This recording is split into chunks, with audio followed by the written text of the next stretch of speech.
Hey, Csaba. Hi, Brian. How are you? Very good, very good. Exorcism, a new band. What happened to Ravenlord? Are you still playing in them? Oh yeah, we got that thing going. Sure. Cool. You know how it is. You got many things. Some of the stuff is on the back burner. Then you got this guy going. It's like whatever gets you moving. Gets you to the next level. And so is this exorcism. It's just really exciting because there is so much interest, and we will be trying to do the parallel thing as good as it gets. But right now this is really hot and interesting, and as I said, there's a lot of interest already, and yeah, Cool. it's pretty happening. Cool. Now you have Joe Stump, great guitarist in the band. Can you tell me, is this going to be a studio project, or are you actually going to go out and tour? No, we're actually going to go tour next year, and they're already planning some stuff, some touring.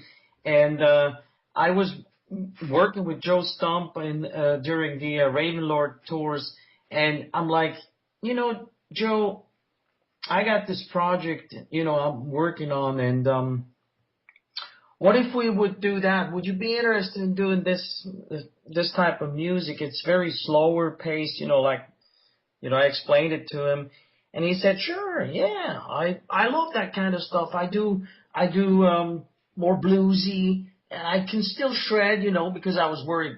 Okay, is he gonna like the music, because it's slow? He's a very fast player, and I'm like, do you want to do it?" And he's like, "Sure, yeah, I'm doing the holy hell thing, and it's very similar. It's gothic and it's dark and we get along really good, so we clicked good, and so I said, let's just work on this as well." And the same thing goes to Lucio. With Lucio was pretty much the same thing, where I'm like, I saw that things were going good during touring, and he's a really fast learner, learns the fast, and can prepare himself very well on either the live shows or on the record. And he's like, I believe he had like 1 week to learn all the Ravenlord songs. Then he went on tour with us, and he's just a really professional musician where you can rely on, and these are the people that I want to work with. These are the people that you can rely on. And then there was this last puzzle, the drummer, and I told Axel, our manager, "Hey man, let's get this going. We just need a drummer, and then I think we have a lineup here." And then we were doing a worldwide search for a drummer and found Gary King, and selected him from the many, and he just, and he's got his own studio, and he just went right ahead and started working basically without even, these are the guys that you don't have to tell them what to do and say, "Hey man, could you please, and could you do?" No, they're okay. They know what needs to be done, and they're like, "Okay, I got this. This is the material. Okay, how about if I do this?" And it goes like without talking and without saying, and it comes back as when I heard the first time with the real drums, because I was programming all this demo material with the drum computer, and I'm like, wow. So this is the Exorcism sound. Now it all comes together. This is amazing, and the way everybody is enthusiastic with this thing, and it's just really a great feeling to be in this thing, and of course the label, who gives us the opportunity to make this record, who's releasing this. I mean, they obviously like it, because without them, we would not be here, and they're helping us in what they can as a label, and not so much just releasing, but we're talking video clips and all that stuff. So that's gonna be another thing that we're gonna be doing. And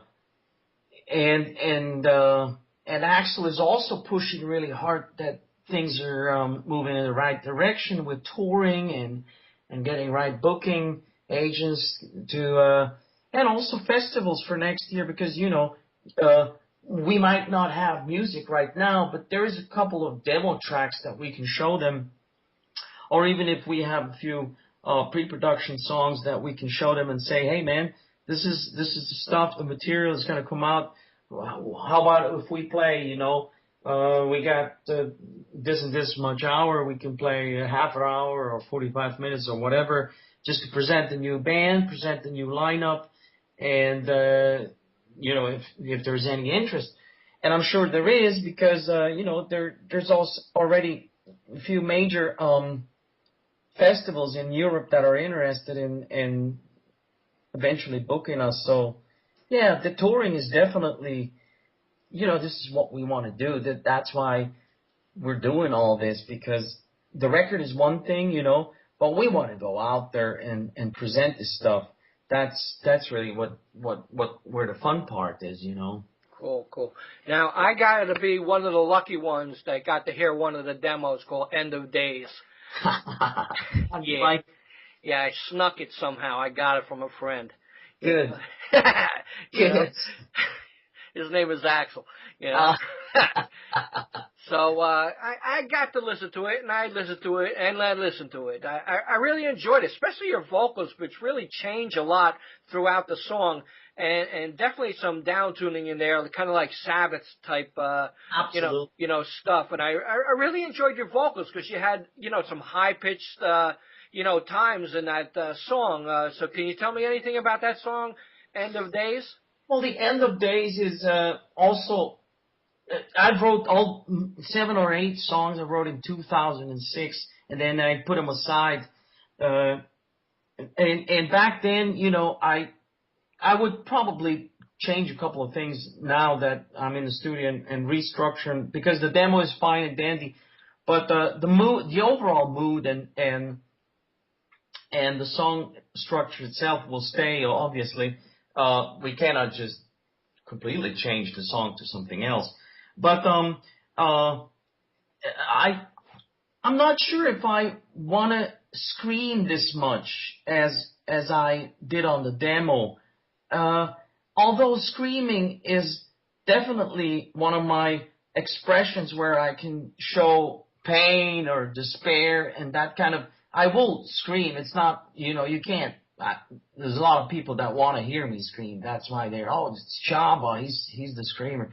But I wanna pull back a little bit. You live and learn, and people say, "Hey, man, this is great, but I think you're screaming too much." So I'm like, okay, I'm not gonna scream. I listen. I listen to what people tell me, and I adapt. And I want to make fans and people happy, Right.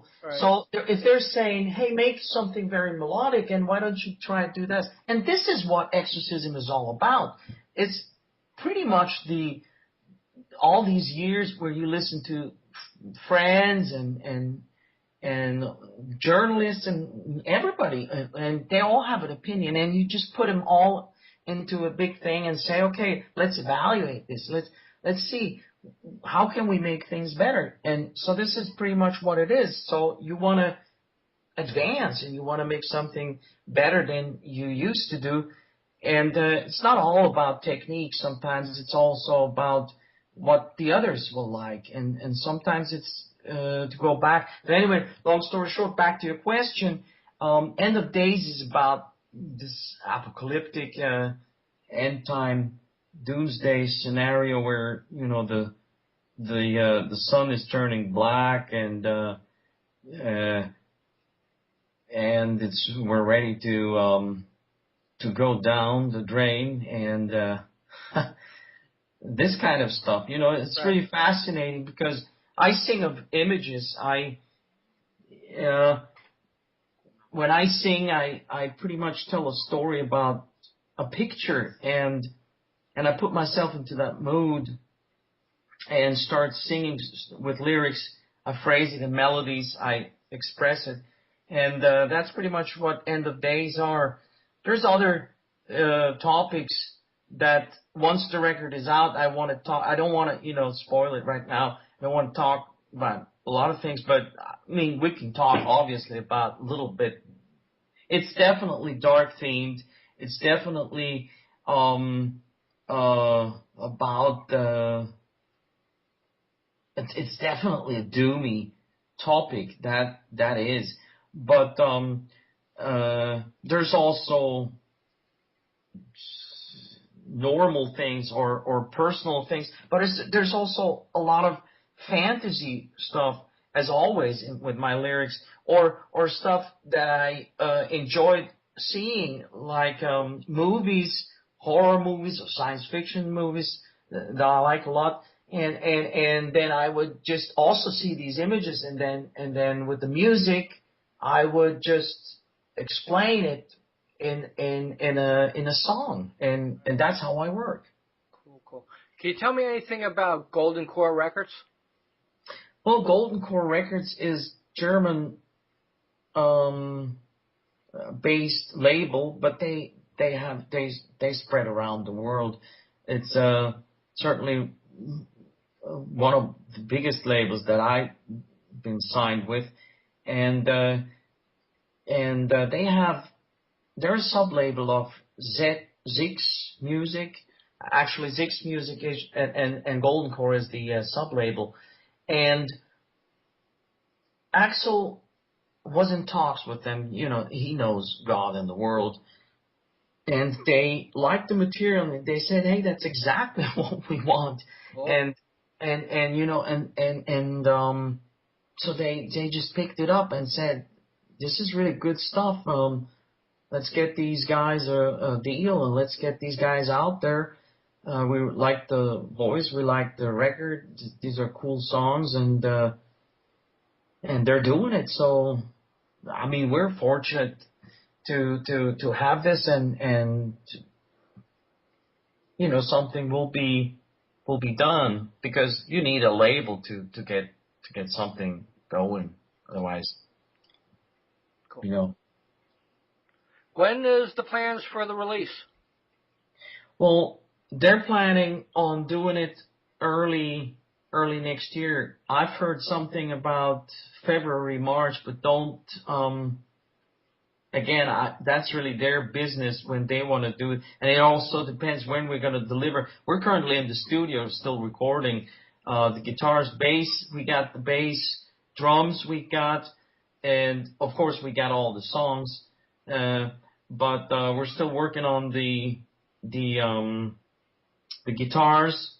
I talked to Joe, and he's halfway through. He's still crafting these solos. He wants to make it nice and perfect, how he is. Right. And nothing arbitrary in his playing. He's just perfectionist. And I want to go over things again. There's a couple of songs that I have just idea on what I want to do, but I'm still waiting for the guitars, and then make the definites, and then I'll be mixing this record, and they're gonna be mastering it for us, so we don't have to do that. And I would think we should be done in like 2 or 3 weeks if all goes well. And then that will give them that would give the label enough time to promote the record properly and do the preparation, because it takes some time until they can actually push it out and having it in your hands, Right. Yeah. Now, is merchandise a big part of the band? Because already I see shirts, T-shirts, buttons, hats. I probably could keep on going if I keep on looking. I know. I had to, at one point, Axel was like, "Okay, I got the underwear," and I'm like, "Okay, stop." You got okay. Stop right there. No, Axel is preparing a lot of that good stuff, and I actually wanted a hoodie, Right, but yeah. it's just a little thing, and he started doing all these T-shirts and all these beanies and all that, and I'm like, oh, cool. That's so this, you can prepare all that stuff how it would look like, but yeah, merchandising is important. That's how that's how the band actually makes a little bit of cash in this business. Right. And yeah, we will have T-shirts and all that stuff. But I'm not sure if it's I mean, whatever you saw there, if every item is going to be available. I mean, I've seen like 10 or 15 products with this thing. I mean, it's just a basic idea on how it would look like, but I'm sure we will have something. Right. Is Exorcism trying to be the next Kiss, and there's going to be dolls and everything? No paint, no war paint, no. No, Kiss would be not the no. No, Brian, that's not no. Something like a Joe Stump. You mean with the now I get it. Okay, you mean with the merchandising, Yeah, with the dolls and everything. Yeah. No, not at all. Have something like a Joe Stump guitar, and you push the button, and he swings the guitar around, or something like that. Hey, that's actually a good idea. Oh, well, it all depends. If they want to do it, why not? But it's premature to say anything about that right now. Right now, it's just I would be happy with, as I said, I would be happy with a T-shirt and a hoodie. Although, that'd be cool. So tell me a little bit. Ravenlord now is on the back burner for now until Exorcism gets released. I'm with the Ravenlord thing. I'm still working on the Ravenlord, and we have like almost 80% of the second album, but I'm not sure. It all depends on many factors to move on further, and you can only concentrate on maybe 2 or 3 bands, and then that's pushing it. Right. And you don't know what else I got in my up my sleeve, Right. I'm showing you just the Exorcism and the Ravenlord, but I do have something else too, which I don't want to spoil at all. But you can only do so much, and then. And definitely Ravenlord is my baby in regards of fast guitar shredding and screaming on top of your lungs and powerful power metal and wham bam, and here it is, and you blast them away and you go off stage, and this Exorcism thing is pretty much the opposite. It's very slow, mid-paced and dragging you, and very dark, because of the songs have been written really heavy with the tritone, or the devil's interval they call it, and that makes it really suspense and really dark. And of course, with all the vocals, it's a total different animal. And I'm very passionate about both of these things. But it also depends on the label that supports this, right. and on the advances, because you can only you can only do so much. And if there is no support from the label, then there is no product, Right. So that's pretty much it with the Ravenlord. If